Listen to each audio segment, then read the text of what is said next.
저는 오늘 마태복음 23장 13절에서 28절까지의 말씀을 가지고 외식을 버리고라는 주제로 같이 말씀을 나누기 원합니다.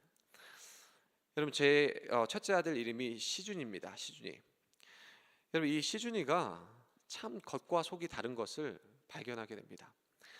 저희가 이제 이 아이를 훈련하고 또 이 아이의 건강을 위해서 아이지만 종합 비타민을 먹이고 있습니다.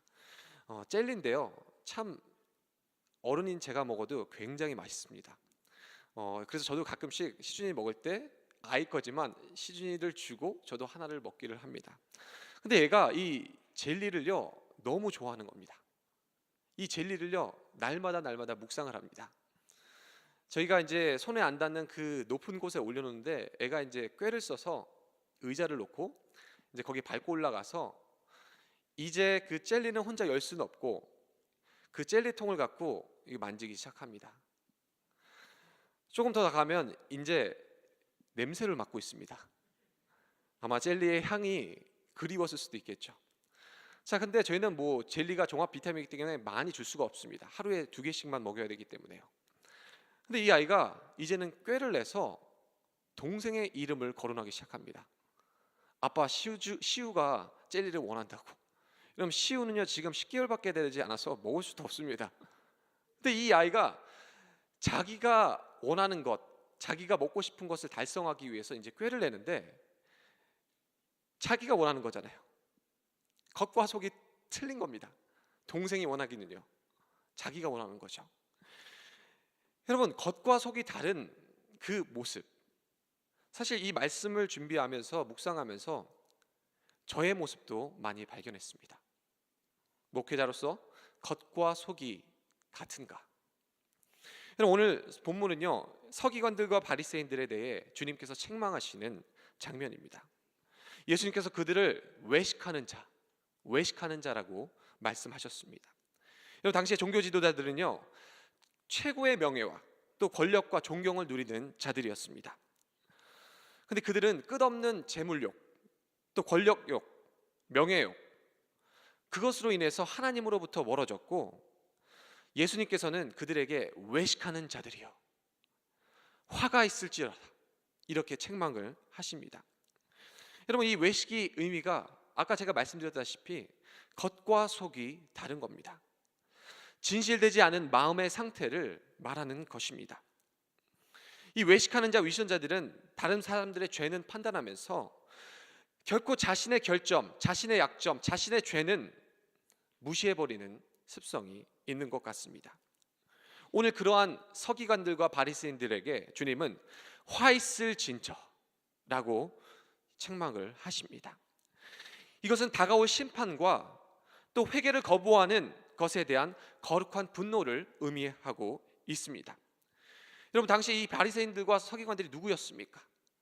율법을 해석하는 그런 선생의 직무를 갖고 있는 사람이었습니다. 그런데 이들은 이 선생의 직무에 책임을 다하지 못했습니다. 그 모습을 주님은 지금 다가올 심판과 거룩한 분노 그리고 애타는 마음으로 그들에게 외치고 계십니다. 여러분, 왜 화가 서기관과 바리새인들에게 있는지 아십니까? 오늘 본문은 바로 그 이유들을 하나씩 나열해 가고 있습니다. 여러분, 첫 번째로 13절에 보시면 이렇게 나와 있습니다. 화 있을진저 외식하는 서기관들과 바리새인들이여, 너희는 천국문을 사람들 앞에서 닫고 너희도 들어가지 않고 들어가려 하는 자도 들어가지 못하게 하는도다. 이 말씀은 천국으로 향하는 길을 막고 있다고 주님은 말씀하십니다. 그들은 스스로 천국을 배척하고 거기에 들어가려 하는 사람들을, 그 길을 막아버리기 때문에 주님은 지금 화가 있을 것이라고 이야기를 하십니다. 이 종교 지도자들은 그들 나름의 계획이 있었습니다. 그들은 천국에 들어간 것엔 관심이 없고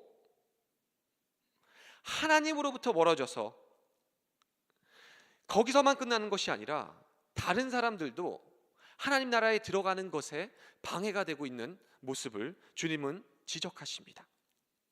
주님을 경외하지도 않고 형식적으로 살아가고 있는 이 모습, 이 말씀을 보면서 제 자신이 조명이 되었습니다. 저에게도 적용이 되었습니다. 목회자로 부르심을 받고 천국의 길을 소개하는 사람으로서 이 사역을 잘 감당하고 있는지, 아니면 나로 인해서 이 천국의 길이 막히고 있는지. 이 종교 지도자들은 하나님께서 주신 그 사명을 감당하지 못했습니다. 여러분, 여기는요, 또 15절에 보면 잘못된 전도에 대해서도 주님께서 지적하십니다. 한번 15절 말씀을 같이 읽겠습니다. 시작. 화 있을진저 외식하는 서기관들과 바리새인들이여, 너희는 교인 한 사람을 얻기 위하여 바다 욕지를 두루다니다가 생기면 너희보다 배나 더 지옥 자식이 되게 하는도다. 목적이 잘못된 전도를 주님께서 지금 지적하고 계십니다.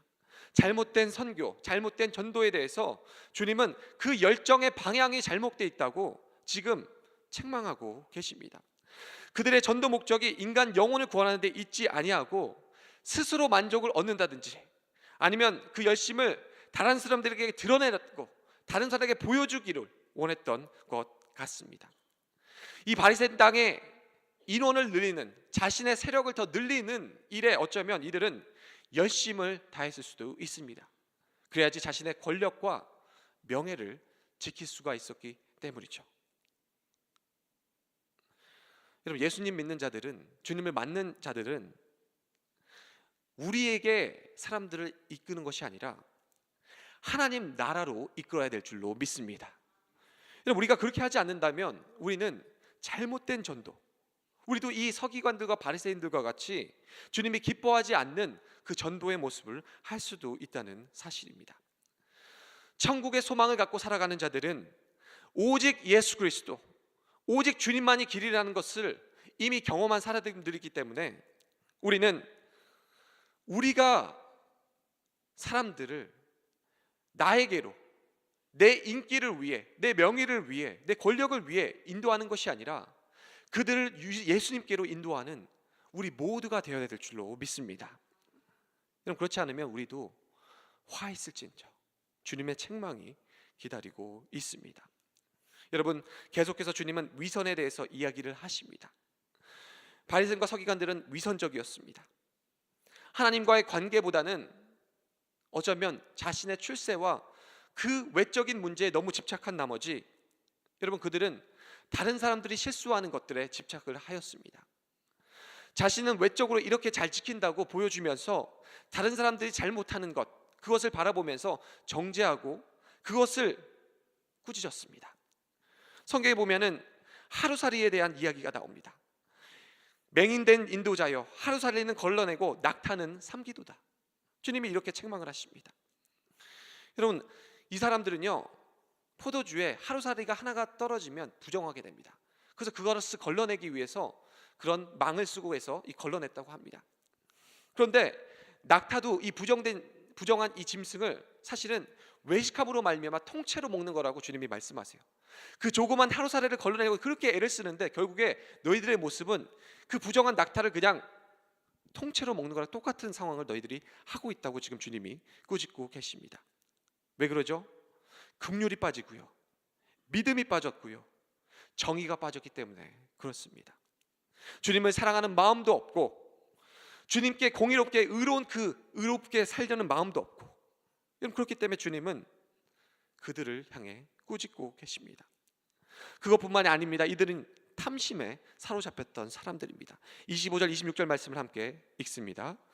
화 있을진저 외식하는 서기관들과 바리새인들이여, 잔과 대접의 겉은 깨끗이 하되 그 안에는 탐욕과 방탕으로 가득하게 하는도다. 눈먼 바리새인이여, 너는 먼저 안을 깨끗이 하라. 그리하면 겉도 깨끗하리라. 외적으로는 단정하게 꾸미려고 애를 많이 썼습니다.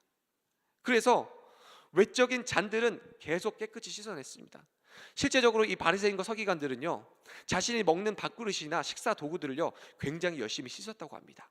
왜냐하면 거기에 오물이 묻어 있거나 더럽게 되면은 자신의 그 명예가 떨어지기도 하고, 어쩌면 자신이 율법으로 범죄를 한다는 그런 착각 가운데 빠져서 굉장히 외적인 단정함을 굉장히 신경 썼던 사람들입니다. 그런데 주님 뭐라고 얘기하세요? 외적으로는 깨끗한데 겉으로는 뻔지릇한데 안이 더럽다고 이야기를 하고 계십니다. 탐욕과 방탕을 가득 차서 눈이 멀어져서 먼저 안을 깨끗할 생각을 하지 못한다고 주님이 이야기를 하고 계십니다. 여러분, 우리에게도 주님은 동일하게 말씀을 하십니다. 우리의 외적인 것, 외적인 모습만 우리가 깨끗한 것이 아니라 먼저 우리의 마음이 주님을 향하고 우리의 마음이 먼저 주님의 뜻으로 충만하고 성령으로 충만하여져서 우리의 내면을 정결하게 하는 그 일을 주님은 오늘도 성령을 통해서 이루신다는 사실입니다. 여러분, 그렇기 때문에 우리는 끊임없이 우리의 죄를 노출하고 자백하고 주님의 그 죄사함을 구하며 오늘도 우리는 주님 중심으로 살아가야 될 줄로 믿습니다. 그렇지 않으면 우리는 오늘도 서기관들과 바리새인들처럼 외식하는 그 상황에 그 한가운데 있을 수 있다는 사실입니다. 여러분, 마지막으로 오늘 주님은요, 부패함에 대해서도 이야기를 하십니다. 27절 28절 말씀에 화 있을진저 외식하는 서기관들과 바리새인들이요 회칠한 무덤 같으니 겉으로는 아름답게 보이나 그 안에는 죽은 사람의 뼈와 모든 더러운 것이 가득하도다. 여러분, 유대인들은요, 이 이스라엘 백성들은요 1년에 한 번씩 무덤을요 하얗게 석회로 칠을 했습니다. 왜냐하면 여러분, 무덤을 눈에 잘 띄게 하여서 행인들과 무덤에 접촉하지 않도록 그렇게 만들었다고 합니다. 예배를 드리고 절기를 지키러 갈 때 무덤에 가까이 가서 무덤을 밟거나 무덤에 스치기만 해도 이 사람들은 부정해집니다. 7일 동안. 그렇기 때문에 그런 실수를 범하지 않기 위해서 무덤을요 회칠해서 하얗게 만들어서 눈에 잘 띄게 합니다. 근데 이것이 태양에 비치게 되면요 꽤 아름답게 보였다고 합니다. 여러분, 주님이 꼬집으시는 장면이 뭐냐면 무덤은 그렇게 석회로 회를 칠해서 아름답게 보이면서 잘 꾸몄는데 그 안에는 뭐예요? 지금 무덤이에요. 시체가 지금 들어가 있습니다. 주님 지금 겉은 아름답고 화려하면서 안은 실상 죽어서 냄새가 풀풀 나는 그 시체인 서기관들과 바리새인들을 지금 주님이 책망하고 계십니다. 여러분, 말씀을 통해 저는 나의 삶이 주님 앞에 얼마나 청결한가. 마태복음 5장 8절 말씀에 마음이 청결한 자는 복이 있나니 그들이 하나님을 볼 것이며, 나는 또한 외식하는 삶을 살지는 않는지, 겉과 속이 다른지는 않는지, 하나님의 뜻보다 나의 뜻을 앞세우지는 않는지, 나의 계획을 이루기 위해 수단 방법을 가리지는 않는지, 하나님의 칭찬보다는 사람의 칭찬을 의식하지는 않는지,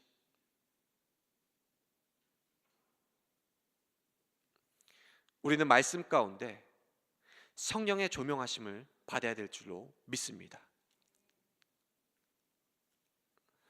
감사한 것은 예수 믿는 우리들은 성령 하나님께서 우리 안에 내재하시기 때문에 죄를 불편하게 하십니다. 죄가 불편해지지 않으면 우리는 영적으로 무너져 있는 거죠. 감사한 것은 우리 주님께서 우리를 회복시키기 위해 하셔서 외식하지 않도록 우리를 끊임없이 하나님의 완벽하신 그 말씀으로, 권위 있는 능력의 말씀으로 성령께서 우리의 마음을 조명하신다는 말씀입니다. 히브리서 12장 6절 말씀에 주님은 이렇게 얘기하십니다. 주께서 그 사랑하는 자를 징계하시고 그가 받아들이시는 아들마다 채찍질을 하심이라 하였으니, 어쩌면 오늘도 주님은 저에게 책망을 하고 계실 수도 있습니다. 화 있을진저.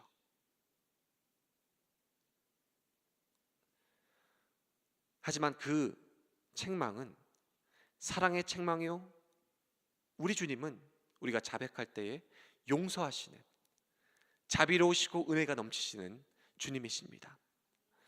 우리가 주님 앞에 나아갈 때에 주님은 이미 우리의 모든 죄를 사하기로 작정하셨습니다. 그렇기 때문에 우리는 주님 앞에 담대히 나아갈 수가 있습니다. 여러분, 오늘도 하루 살아가실 때에 나는 과연 주님 앞에 어떠한 모습인지, 어쩌면 우리가 외식하고 있는 그런 모습이 있다면 주님의 은혜와 자비를 기억하시면서 주님의 책망의 목소리를 기억하시면서 우리가 불편할지라도 그 말씀을 우리 마음에 새기는 우리 모두가 되기를 주님의 이름으로 축원합니다.